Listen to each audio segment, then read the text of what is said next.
Bueno, pues yo soy un entrenador de baloncesto que empezó con 16 años a entrenar.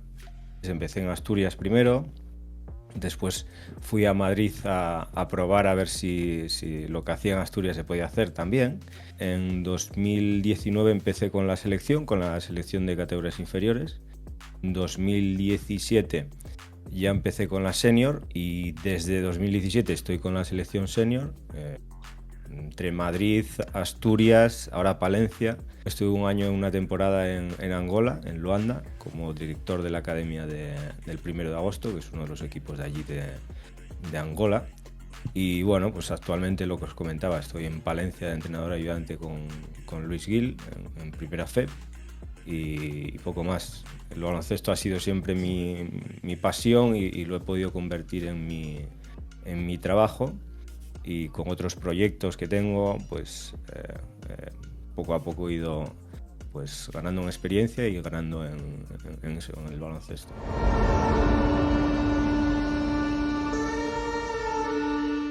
Muy bueno, Juanmi.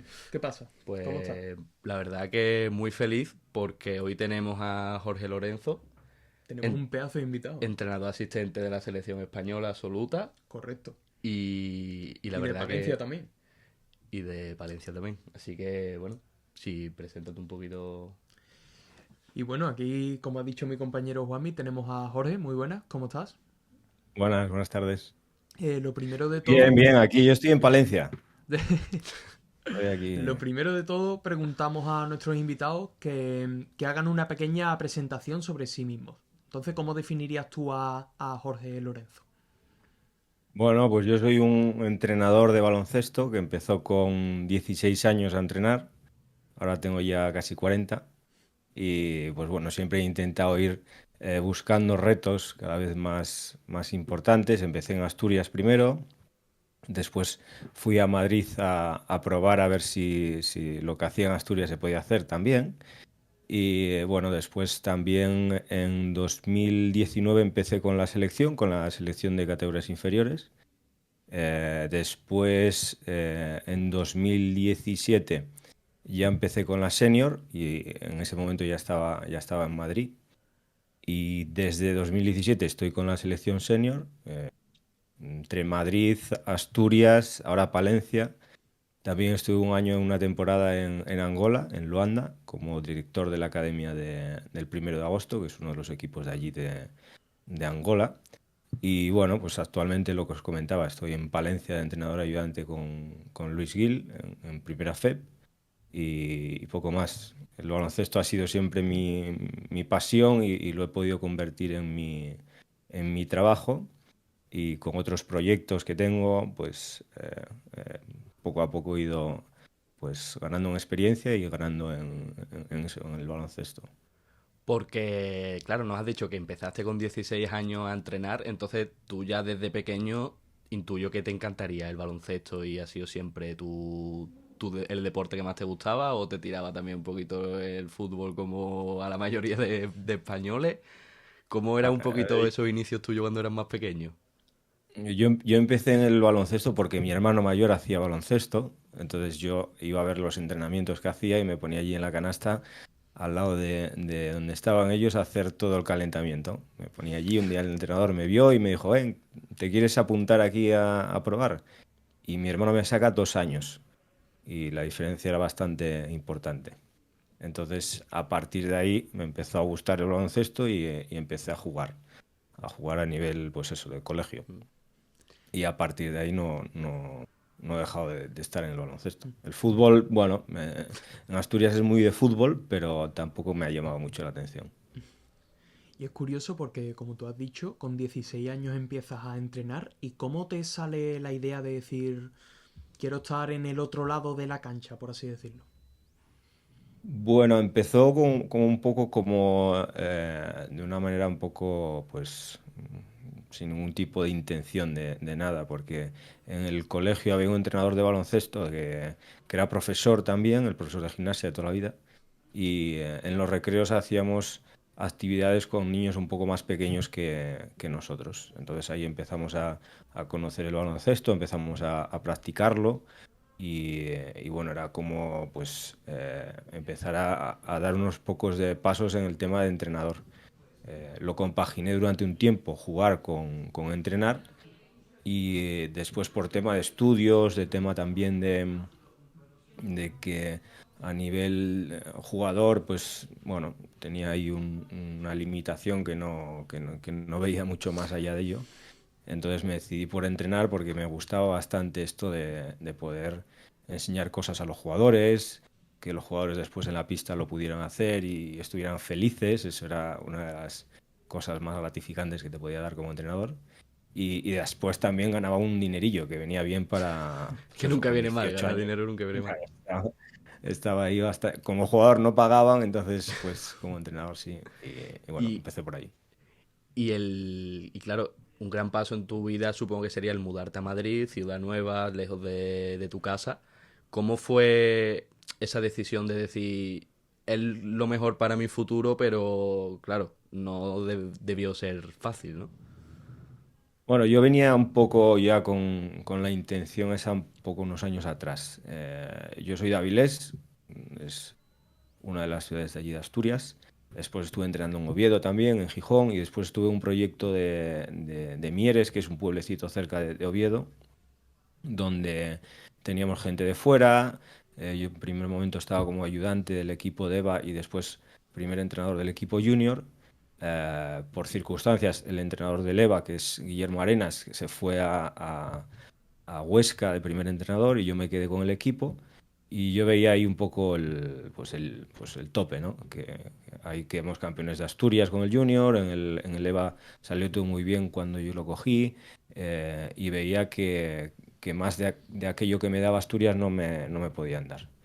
Entonces decidí pues cambiar a Madrid. Yo siempre había estado muy vinculado a todo el tema de equipos a nivel nacional en campeonatos de España, en selecciones, me gustaba esto y yo me aparecía, me cogía mi coche, me iba a un campeonato de España cadete o junior o el que fuera y hacía networking, o sea, hablaba con la gente, grababa cosas, hacía vídeos de los jugadores, de prospects, y un poco con eso ya tenía bastante, pues gente conocida que en algún momento podía dar ese paso. Entonces, fue un momento en el que acabé esa temporada con el equipo junior en el Campeonato de España y contacté con Torrejón, en aquel momento con David, y me ofreció la posibilidad de ir allí a Torrejón a llevar un equipo junior y el Primera Nacional. Y ahí es como di el paso. Y sabemos en cierto modo cómo se puede formar un jugador que llega de categoría en categoría, que va jugando, que va mejorando. Pero ¿cómo se forma un entrenador o un asistente? ¿Qué formación se necesita para llegar a donde estás tú? Bueno, yo siempre intenté estar cerca de gente que sabe. Siempre intenté estar cerca de entrenadores allí en Asturias, que yo veía que tenían bagaje, que hacían cosas diferentes, que hacían un buen trabajo y entonces siempre intentaba estar cerca de esos entrenadores. Luego con los cursos oficiales de las federaciones, de la Federación Asturiana en ese momento, pues el nivel cero, el nivel uno, el nivel 2. Después hice el nivel 3 nacional, el CES, y bueno, formándote. Yo al final no tengo ningún tipo de relación en cuanto a estudios. Yo no estudié INEF, no estudié nada relacionado con el deporte. De hecho, estudié Administración y Dirección de Empresas. Pero siempre me llamaba mucho la atención pues cursos o clinics que podía ir, pues iba, intentaba ir. Con internet en su momento hice una página web, era un blog en aquel momento, que era jorgelorenzobasket.com, y empezaba también a poner cosas que a mí me interesaban o a mí me gustaban, y con esa página la verdad que hubo mucha gente con la que contacté, con la que intercambié opiniones, y eso también me abrió mucho las puertas a la hora pues bueno, de conocerme en el mundillo y estar cerca un poquito de lo que se hacía. ¿Cómo llego a ser entrenador? Pues trabajando y estando ahí, entrenador ayudante de la selección, pues de pura casualidad, sinceramente. Porque sí que estaba trabajando desde 2019 con la Federación Española, Y cuando surge esto de las ventanas de clasificación, en 2017, en ese momento era en noviembre cuando era esa primera ventana. En esa primera ventana, los entrenadores que estaban habitualmente con la selección estaban con sus equipos. No podían estar en noviembre con esas competiciones porque no paraban las competiciones. Entonces me lo proponen, me dicen si puedo estar esa ventana. Yo de aquella época estaba en Torrejón, pregunté en el club, me dijeron que sí, y me dijeron que iba a estar solo esa ventana. Entonces, bueno, pues yo trabajé, hice lo que me pidieron y llegó el momento que pensé que para poder estar allí tenía que hacerme indispensable para que Sergio me siguiera llamando y poder estar más veces. Entonces, bueno, hice mi trabajo, aporté cosas. Una de las cosas importantes que yo creo que es importante, valga la redundancia, en todo, es ser proactivo y poder, pues bueno, dar soluciones a cosas que no pasan o que van a pasar. Y al final así la gente siempre necesita de esas personas que puedan aportar ese tipo de cosas. Y a mí me gustaría también preguntarte porque la figura del entrenador todo el mundo sabe qué hace un entrenador, ¿no? Es muy conocido, pero ¿qué es lo que hace un entrenador asistente? Tú, por ejemplo, en la selección o en el Palencia, ¿de qué te encargas tú? ¿Cuál es tu función como entrenador asistente? Yo en la selección lo que hago es analizar, bueno, empezando por el final, yo lo que suelo analizar es el rendimiento táctico tanto de nuestro ataque como de nuestra defensa. Entonces, a partir de ahí, en los partidos, lo que hacemos es un análisis con una de las herramientas que creé en 2019, que se llama Basket Touch Analytics, que lo que hago es analizar toda la información que va pasando durante el partido. Todos los pick and roll como son, las defensas, nuestros sistemas. Y con esa información en el descanso yo se la muestro a los entrenadores y a Sergio y se toman decisiones. Pues, por ejemplo, jugado 20 veces determinada situación de ataque y ha salido bien, ha salido mal. Hemos defendido de esta manera o de esta otra manera el pick and roll y ha salido bien, ha salido mal. Eso es un poco lo que yo me encargo durante el partido con la selección, ¿no? Y después en el día a día, en los entrenamientos, pues yo coordino un poco a todos los entrenadores, soy un poco el canal con el que el entrenador de ataque, el entrenador de defensa, el entrenador de situaciones especiales tiene con Sergio. A mí toda la información que necesita Sergio me la canalizan por mí y yo soy un poco el que organiza todo eso, el que está atento a todo, que todo funcione bien, el que coordina un poco pues cosas que se necesitan a todos los niveles y esa es la función que tengo en el tema de selección. Después en Palencia lo que soy es el entrenador de defensa, que es con lo que trabajo también en la selección con Luis Gil. Él se encarga de la defensa y yo le ayudo en el tema de vídeos y demás, que es una de las partes importantes que hago. Y aquí en Palencia soy yo el entrenador de defensa. Pues aquí me encargo de analizar al rival con los sistemas que hacen, con el rendimiento que tienen sus sistemas. Después me encargo también con el tema defensivo de nuestro equipo, de las defensas, de cómo defendemos el pick and roll, como, bueno, ahí con Luis de la mano, porque Luis es un experto en defensa. De hecho, es yo creo uno de los mejores entrenadores en este aspecto. Y me encargo un poco de eso yo también aquí en Palencia. Justo iba a preguntar de cómo se aplica toda esa información luego después del partido a los entrenamientos. O sea, ¿cómo se organiza un entrenamiento en sí? Porque sabemos que hay eso, entrenadores de ataque, de defensa, para mejorar a lo mejor o practicar algunas jugadas específicas, pero ¿de qué se compone un entrenamiento? Pues para que os hagáis una idea, una semana tipo aquí en Palencia es que el fin de semana jugamos el partido y como el domingo, pues yo le paso los sistemas del equipo rival al entrenador. Yo le paso el rendimiento de lo que hacen, de cómo lo hacen y le paso una propuesta de lo que deberíamos de trabajar durante la semana. Pues si deberíamos defender situaciones de zipper, si deberíamos defender situaciones de floppy, cosas que yo veo que el otro equipo hace y que tienen un rendimiento alto y que tenemos que enfocarlo. Entonces, en relación al número de entrenamientos que tenemos, vamos repartiendo ese trabajo durante la semana. Pues si el sistema X trabaja un determinado concepto que nos sirve para varios sistemas, pues empezamos la semana trabajándolo con eso. O directamente vemos que en el partido anterior hemos hecho cosas mal y tenemos que mejorarlas. Siempre suele ser el primer día de entrenamiento para mejorar ese tipo de cosas que hemos hecho mal en el partido anterior, y después a partir de ahí pues ya ir fijándonos más en lo que nos vamos a encontrar con el equipo en el equipo siguiente. Eso lo hacemos lo mismo de ataque y de defensa. Y a partir de ahí enfocar muy mucho en lo que queremos trabajar, porque al final, por ejemplo, por poner un ejemplo, la semana pasada tuvimos doble jornada. Jugamos el miércoles contra contra Cartagena, y el domingo por la mañana jugamos contra Estudiantes. Entonces ahí es una semana un poco atípica porque no tienes suficiente tiempo para trabajarlo.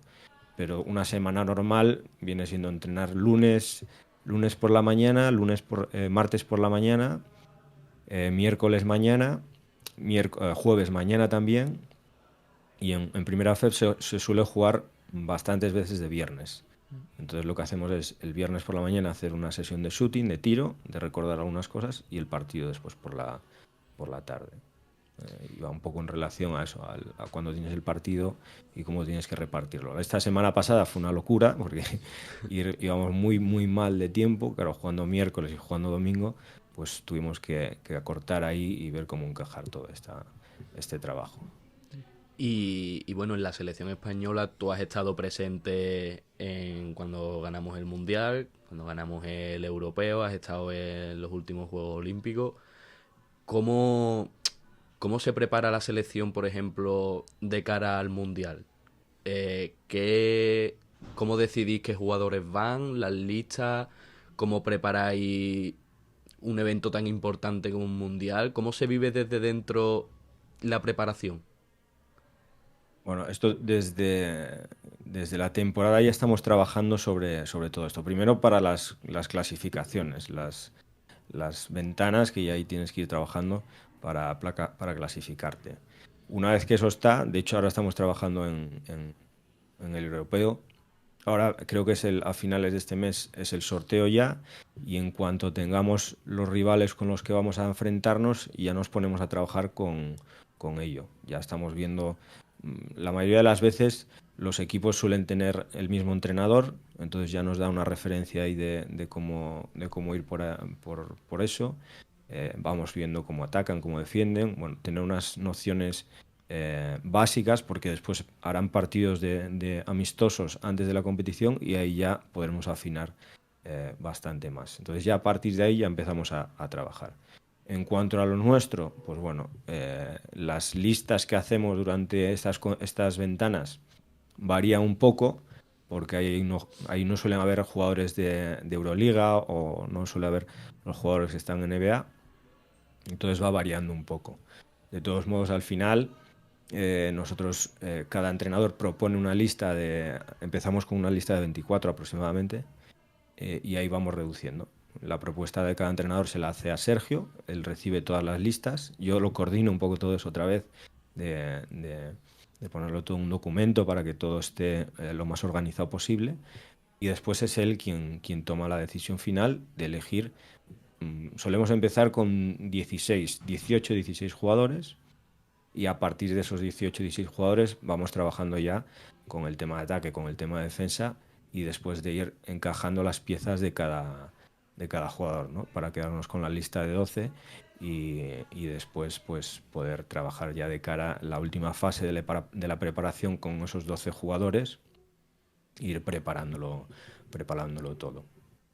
Y precisamente, ¿cuál es el trato con los jugadores? Porque los jugadores tienen tendencia a barrer para ellos mismos, de yo quiero jugar más, no quiero jugar menos, quiero... Entonces, ¿cómo se gestiona el ego, por así decirlo, del jugador, y cómo se encaja en el grupo?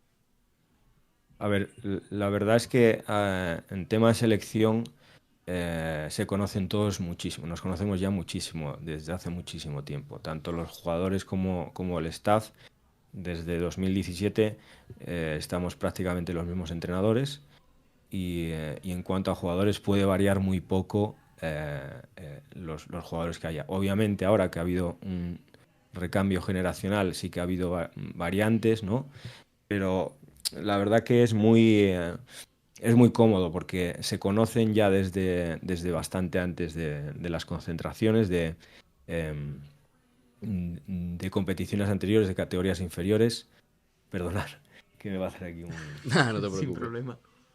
Eh, Se conocen de antes. O sea, la- eh, si han jugado en categorías, ahora por ejemplo que hay jugadores que están iniciándose con la senior, estos ya vienen de jugar con la U18, con la U16, con la U17.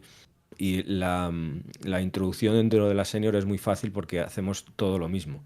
Hacemos todo el mismo tema de ataque, todo el tema de defensa y esto al final facilita todo. Después, por otra parte, eh, los egos o las situaciones ahí un poco más complicadas, esto lo gestiona Sergio a la perfección. Cuando hay 12 jugadores, suele hacer una reunión en la cual reparte los roles que ya están mega repartidos de antes, pero para focalizarlo un poco más de las responsabilidades de cada jugador. Al final cada jugador sabe cuál es su responsabilidad, sabe cuál es su peso y esto ayuda mucho a que todos vayamos en la misma línea. Hay varias entrevistas muy interesantes de Sergio después de ganar el Eurobasket de 2022 en la que habla de que gestionar este grupo fue mucho más fácil en el Eurobasket de 2022 que anteriormente con otros grupos.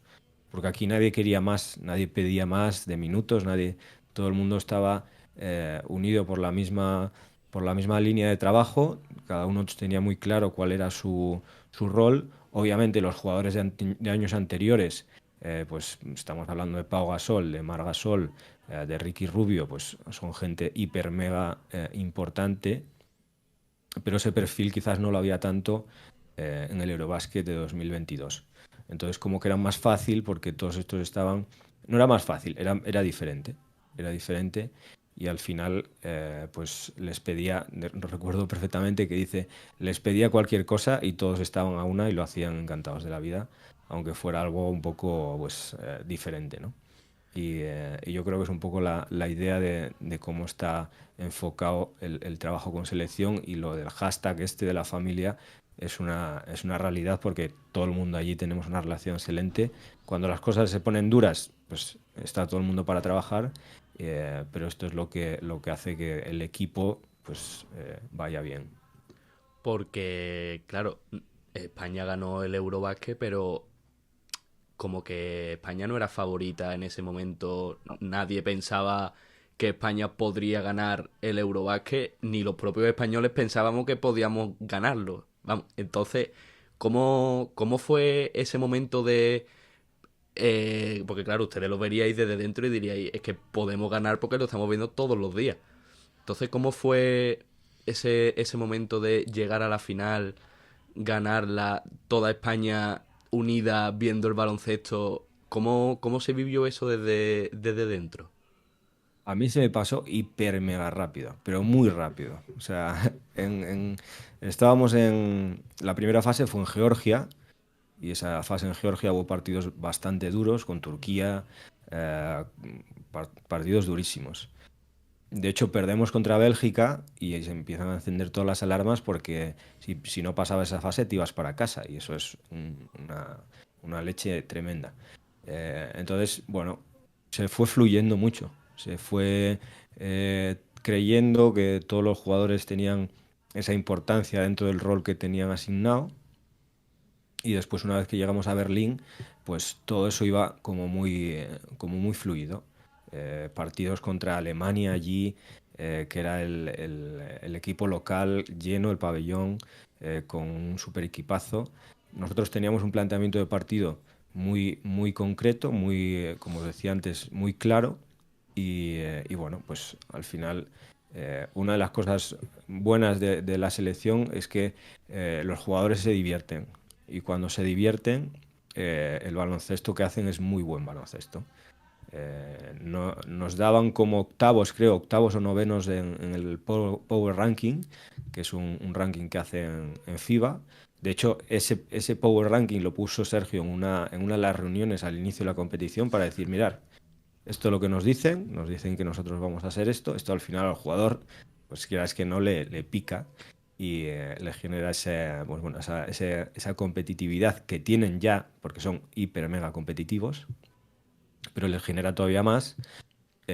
Y bueno, íbamos con esa sensación de que nos ponen en ese puesto de Power Ranking y nosotros vamos a trabajar, a hacer lo que tenemos que hacer, planteando los partidos desde una perspectiva tanto en defensa como en ataque muy concreta para que esas fortalezas que teníamos, pues que fueran lo máximo que podíamos desarrollar, y íbamos ganando. O sea, yo recuerdo una reunión en Berlín, en el vestuario, no sé si era para la final o para el partido de Lituania, y nos mirábamos y era como, acababa el partido, ganábamos y volvíamos al vestuario y era, bueno, eso, un estado de decir, ¿cómo puede estar pasando esto contra los equipos contra los que estamos jugando? Y al final era por eso, porque había una conexión de todos los jugadores que se había generado después de haber tenido problemas, porque Ricky no va finalmente, Sergi Llull se lesiona, Rudy tiene problemas físicos, de hecho un día de ellos juega infiltrado prácticamente con un dolor tremendo, y bueno, todo eso pues se unió para conseguir la medalla de oro. Y cuando se llega a esas altas cotas, ¿cómo se genera, bueno, cómo se gestiona más bien esa presión que hay en momentos clave? Yo esto es una de las cosas que hace un tiempo vi un vídeo de Pedro Martínez que lo decía, y yo creo que es una de las mejores maneras de poder hacerlo. Nosotros todos los partidos los trabajamos igual. O sea, no es lo mismo que jugamos un playoff, o sea, un partido de clasificación de un Eurobasket que una final. Obviamente no es lo mismo, pero el trabajo sí que es el mismo. Cuando llegamos a esos puntos hay un mayor análisis y hay un mayor eh, nivel de estudio del rival, hay un mayor nivel pues bueno, de atención a todos los pequeñísimos detalles que puedan pasar, pero es lo que has venido haciendo hasta ahí. O sea, no es diferente. O sea, yo recuerdo la final del Mundial del 2019 cuando jugamos contra Argentina, que la reunión que tuvimos para preparar el partido igual fueron 7 u 8 horas. 7 u 8 horas ahí diciendo si Escola y Campazzo iban a jugar el bloqueo directo en un sitio o en otro, si iban a hacer, si Deck iba a jugar más, menos. Bueno, pues al final es ir trabajando sobre todo lo que venimos haciendo con mucho más detalle, pero es que es lo mismo. Eh, los jugadores entiendo que no es lo mismo para ellos en la pista jugar una final que jugar primera ronda, pero para nosotros es lo mismo. Yo hacía el mismo trabajo con ese sentido de responsabilidad de que es una final y que tiene que ser todo perfecto, que no puede haber cabida para errores, pero haciendo el mismo trabajo y pensando en el foco del plan de partido que teníamos preparado. Y bueno, has comentado antes que es evidente que hay un cambio generacional en la selección española actualmente. ¿Cómo, cómo se está gestionando desde dentro la llegada de nuevo talento joven, la retirada de leyendas consolidadas en el baloncesto? ¿Cómo, cómo los entrenadores estáis un poquito dirigiendo ese nuevo cambio que se está viviendo en España? Bueno, pues al final es ir trabajando sobre la misma idea. Lo que os comentaba antes es importante porque todos los jugadores que vienen desde abajo tener las mismas ideas tácticas tanto en defensa como en ataque. El trabajo bastante parecido de entrenadores de cómo es la metodología de entrenamiento. Esto facilita mucho todo. Cualquier jugador que pueda entrar en la selección senior ya viene con un bagaje previo que le ayuda a no encontrarse algo totalmente nuevo. De hecho, por ejemplo, en el verano pasado lo que hicimos fue la primera fase de la preparación, hacerlo junto con la selección U20. Y había jugadores que estaban a caballo entre la selección U20 y entre la senior.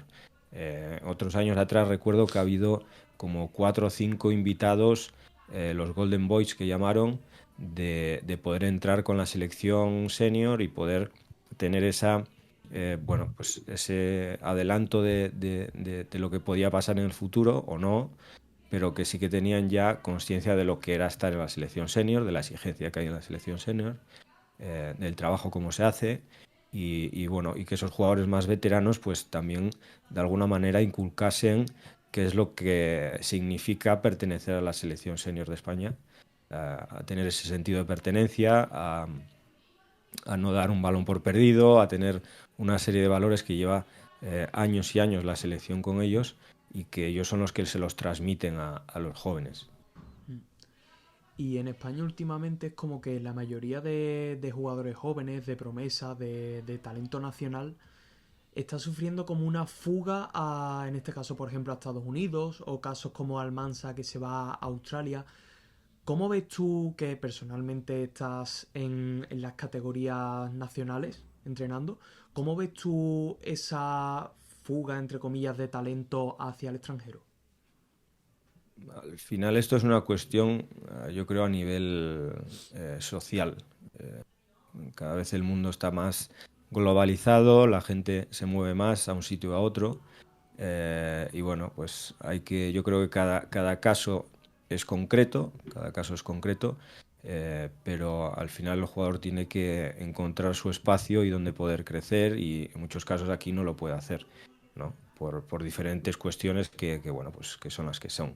Eh, Otra cosa importante también es el nivel del baloncesto español. O sea, nosotros, por ejemplo, cuando salimos por ahí, yo me pasaba cuando estaba con selecciones jóvenes, ir con la camiseta de España por ahí, con el polo de entrenador, era la leche, porque todo el mundo tenía esa admiración por el baloncesto español. Y al final es una cuestión que va ligada a esto. Muchas veces hay tanto jugador español que no encuentra espacio por las circunstancias que sean y tiene que buscar espacio en otros sitios. En cuanto al tema universidades y demás americanas, pues bueno, hay que tener en cuenta allí también ofrecen una serie de cosas que quizás aquí no se le puede ofrecer o no se le está ofreciendo a nivel académico, a nivel facilidades de estudio y compaginarlo con el deporte y que bueno, que es algo que está ahí y que hay que convivir con ello para que el jugador pueda pues bueno, elegir.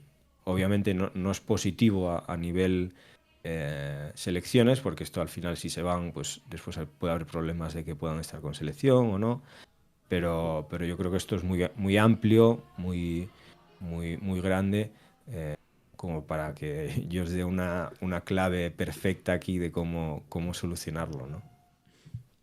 Mm, hay una pregunta que me gustaría que nos contara, que es ¿cómo es Escariolo? Porque la figura la tenemos todo de cara al público, ¿no? Cuando habla, da entrevistas, lo que sea, se ve muy claramente como él, pero el trato más cercano, el trato en corto, más personal, ¿cómo es él como persona un poco? Bueno, yo le conozco desde 2017 y para mí fue vamos, un gran descubrimiento trabajar con él porque para mí cada vez que estoy con él es una masterclass. O sea, eh, hay que tener en cuenta que yo empecé en 2017, había tenido contacto con selecciones jóvenes, pero cuando yo entré en el autobús para ir a esa primera concentración, le fui a dar la mano a Xavi Rabaseda y el día anterior lo había visto en la tele. O sea, yo ese es el nivel y a él parecido. O sea, yo había estado con Sergio una vez en el campeonato que os comentaba con el equipo de Asturias, pero no mucho más. Entonces, bueno, tenía esa primera impresión que impresiona estar con él. Pero la verdad que es una de las personas que gestiona mejor el tema de trabajar en equipo, tanto con jugadores como con el staff. Él en su momento nos asignó y a mí me asignó las tareas que tenía que hacer dentro de la selección. Me da esa libertad de tomar esas decisiones dentro de mis tareas, me las exige también, como os decía antes, cuando tenemos que mandar unas listas de los jugadores, las mandamos todos los entrenadores, da igual que sea defensa, ataque, que sea uno u otro, mandamos todos nuestra lista y damos todos nuestra opinión. Él recibe todas las opiniones y a partir de ahí toma la decisión que corresponde. Trabajar con él Es difícil porque es exigente, al final está donde está porque es muy exigente, es muy organizado, tiene todo muy, muy organizado en los tiempos, en todo esto, pero después es muy fácil trabajar con él. Es muy fácil trabajar con él porque sabes lo que te va a pedir. Después de los años yo también he aprendido y le he cogido un poquito las medidas, si se puede decir así, de lo que necesita y de lo que pide y me adelanto un poco a lo que, a lo que va a pedir. Después tiene un humor bastante inteligente, es bastante gracioso a veces cuando estamos en reuniones y demás. Pero sí que es cierto que esa imagen que hay un poco de él en entrevistas y demás, pues de hecho ahora yo creo que una de las cosas que se están viendo cuando está comentando los partidos es esa gracia que tiene muchas veces, que suelta comentarios ahí bastante graciosos y bueno, es una persona bastante normal dentro del trabajo con él. Y aparte de tu faceta baloncestística, también tienes una faceta empresaria. Ya dijiste que estudiaste administración y dirección de empresas. ¿Y cómo es el Jorge Lorenzo empresario, por así decirlo? ¿Cuáles tus proyectos y tu faceta empresarial?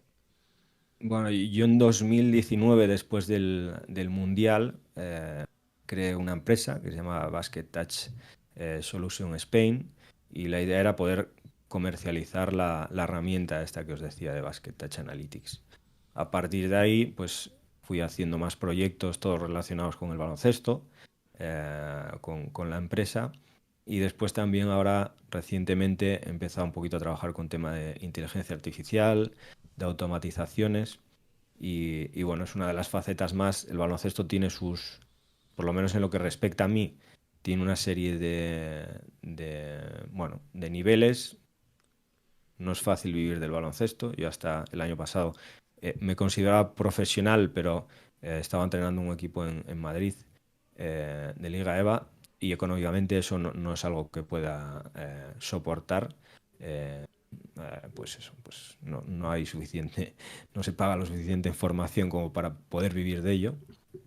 Entonces con la empresa sí que fui haciendo pues otros proyectos, pues por ejemplo con la aplicación. Ahora me he metido a hacer un poco más tema de cursos online. Tengo una página web que se llama jorgelorenzo.coach, que ahí hago cursos, hago mentorías también de entrenadores, de jugadores. Al final es un poco abrir el abanico, no solo de poder entrenar, sino tener otras cosas más alrededor que puedan ser, pues bueno, un ingreso añadido a mi faceta como entrenador, porque no es fácil, como os decía, vivir de entrenador en España, a diferencia de en otros países. Y por ahí es por donde llevo un poco el tema empresarial. Me suena un poco grande esto de la empresa y tal, pero sí que, bueno, me permite hacer cosas y crear cosas que siempre me ha llamado la atención. Proyectos como jorgelorenzo.coach, que me parece una de las cosas que me divierto más. De hecho, el germen de eso fue en su momento la página web esa que os comentaba antes de jorgelorenzobasket.com, creo que se llamaba. Y al final eso me da también la opción de poder pues, compartir con más entrenadores, aprender más cosas. De hecho, el eslogan en su momento de la página que ella era, aún queda mucho baloncesto por aprender. Y eso es algo que, bueno, me resulta interesante poder estar en el máximo nivel con la selección, estar en Palencia ahora también al nivel profesional y siempre he estado a nivel formativo con jóvenes, que es algo que me encanta también. Y poder compartirlo con estos proyectos es algo bueno, que es una faceta más de mi vida como entrenador. También como que ayuda a crear una imagen personal o una marca personal a la hora de lo que tú has dicho, de por ejemplo ofrecer cursos o hablar con diferentes entrenadores. O sea que en cierto modo puede ser interesante ya más allá de tu faceta empresarial, sino también aplicarla a lo profesional. Sí, al final una de las cosas que había dejado de lado un poco era esta cuestión de marca personal. Eh, bueno, yo, como os comentaba, desde los 16 llevo entrenando a baloncesto, llevo 2 mundiales con la selección, 2 Juegos Olímpicos con la selección, un Eurobásquet, 2 medallas de oro. Al final también poder poner en valor todo esto es importante para mi marca personal y que resulta también enriquecedor para todo el mundo, porque una de las cosas que me están enganchando muchísimo ahora, soy un fanático de LinkedIn y comparto mucha información, no solo de baloncesto, sino de actualidad, de tema de inteligencia artificial, de automatizaciones, de hacer cosas mucho más fáciles para la gente, no solo a nivel, como os decía, del deporte, sino también a cualquier otro nivel profesional en la que, pues bueno, pues facilitar el trabajo a todo el mundo yo creo que es una cosa también positiva para poder aportar. ¿Y cuáles son tus expectativas un poco a futuro, ¿no? Porque estás en la selección, estás en Palencia, pero ¿tienes pensado pues entrenar tú a un equipo, seguir como asistente? ¿Cuáles son un poquito tus expectativas? ¿O va fluyendo y lo que vaya saliendo un poco? Bueno, esto, el mundo del baloncesto es un poco así, que va un poco, no sabes muy bien la temporada que viene qué va a pasar.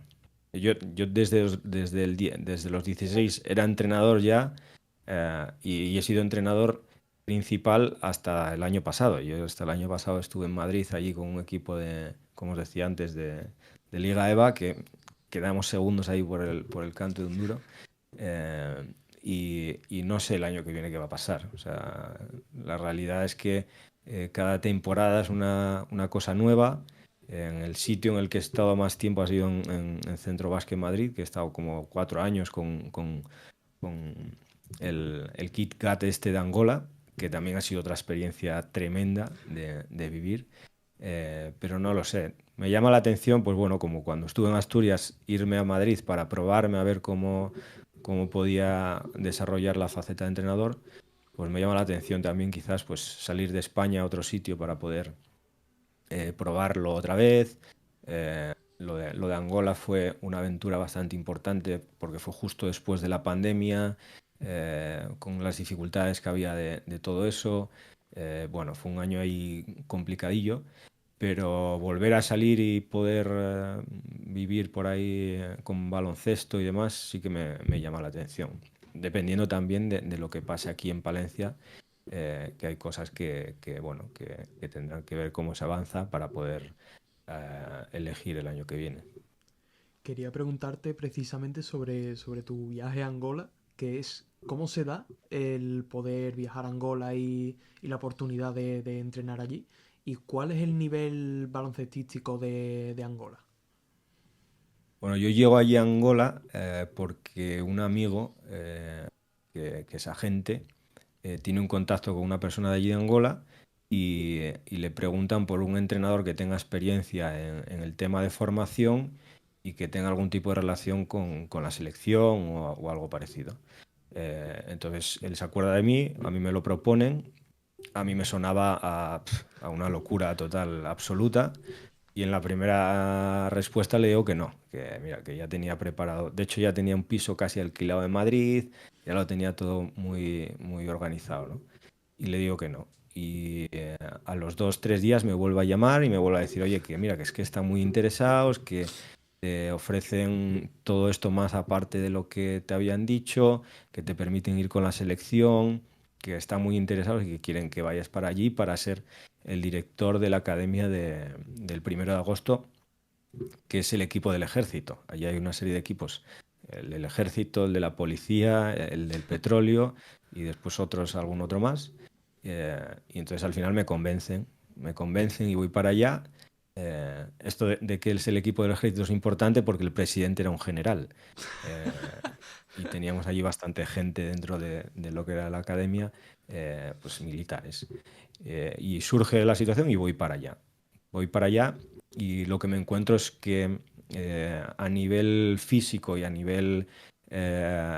principalmente a nivel físico, son muy, muy, muy superiores. Son muy superiores, con muy buenos físicos, de altura importante. En la academia teníamos como unos 50 y pico, 55 alumnos entre chicos y chicas, y yo me encargo un poco de coordinar todo eso y llevar uno de los equipos de esa academia, que competía en la primera de tanto femenino como masculino. El nivel que encuentro, pues bueno, nivel físico. Ellos tienen la mentalidad de que el baloncesto es la NBA y de hecho en masculino jugaban lo mismo que de tiempo que juegan en NBA, jugaban más tiempo y bueno, una percepción de que todo el mundo puede tirar de tres, de que todo el mundo puede hacer de todo, que la rigurosidad táctica pues es menos importante. Y bueno, pues ahí encontré ese tipo de cuestiones que tuve que intentar pues canalizar para poder pues enseñarles un poco más allá de lo que venían haciendo. Y la verdad que a nivel deportivo fue difícil porque no había competición en aquel momento, todavía estaba cerrado todo para poder competir y lo único que podía hacer con los chicos y con las chicas allí eran competiciones internas de 3x3, de 4x4 y eso al final era un poco difícil tanto para ellos como para mí porque no tenían un aliciente de competición, que era lo que realmente al jugador le da esa chispa, ¿no? Entonces eso fue un poco complicado de llevar, pero con esas competiciones, pues bueno, iba haciéndolo más o menos. Y bueno, fue una experiencia ahí interesante. ¿Y qué disfrutas más? ¿Entrenar, ser siendo primer entrenador o de asistente? ¿Qué te llama más o sea, qué te gusta más? A ver, como primer entrenador es muy divertido. Para mí me resulta muy divertido porque, como os decía al principio de todo, una de las cosas que a mí me gustaba cuando empecé era pues que los jugadores le enseñabas cosas y que ellos lo hicieran, que metieran canastas y que era felicidad absoluta.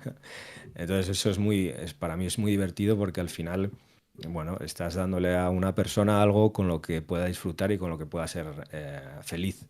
Entonces, desde esa parcela como primer entrenador es mucho más posible tomar ese tipo de decisiones.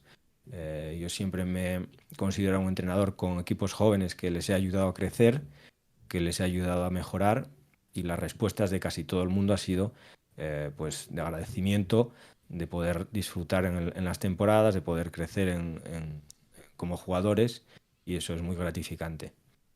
Como entrenador ayudante, pues bueno, no tienes que tener esa responsabilidad tan, tan importante como primero. Me divierto también porque me da la posibilidad pues de aportar información, de aportar opinión y poder, bueno, pues mejorar y hacer que el equipo pueda ir mejor, ¿no?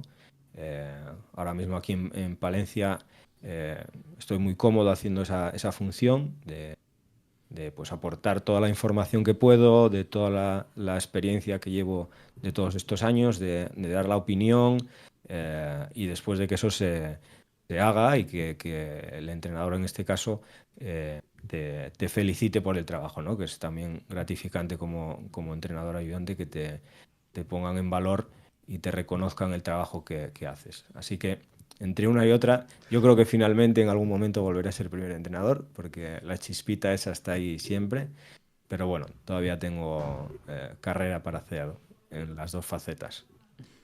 Y bueno, estamos ya llegando ya al final de la entrevista y hay una pregunta que siempre hacemos a todo el con el que hablamos y es ¿qué es el éxito para ti? O sea, porque claro, aquí solemos traer jugadores que han jugado profesionalmente, pero claro, tú eres la primera persona que está como en el otro lado con el que hablamos. Entonces, En el lado oscuro. entonces como que, claro, tu respuesta puede ser totalmente distinta a la de los demás. O sea, que, ¿qué es para ti el éxito? No, para mí el éxito es ser feliz haciendo lo que hago, sinceramente. O sea, yo la primera vez que voy con selección española a una competición de verano es al Mundial y quedamos campeones. Eh, Después vamos a unos Juegos Olímpicos y no sale tan bien, pero son unos Juegos Olímpicos. Eh, Después vamos a un Eurobásquet y quedamos campeones. O sea, el éxito, bueno, no sé, habrá gente que lo considere ser campeón y otra gente que lo considere simplemente el camino de poder ser la mejor versión de cada uno. Para mí, hacer lo que hago es éxito ya, porque soy feliz haciéndolo, que mal que bien me pagan vivo de ello y no me tengo que levantar a las 5 de la mañana para ir a trabajar en frío y en agua, ¿no? Y entre agua, por ejemplo, que hay mucha gente que le puede pasar eso. Por eso que el éxito en mi parcela es, pues bueno, hacer lo que hago, lo que me gusta, disfrutarlo, porque puedo estar ahora mismo aquí hablando con vosotros y después tirarme 3, 4 horas sentado aquí cortando el partido del próximo fin de semana.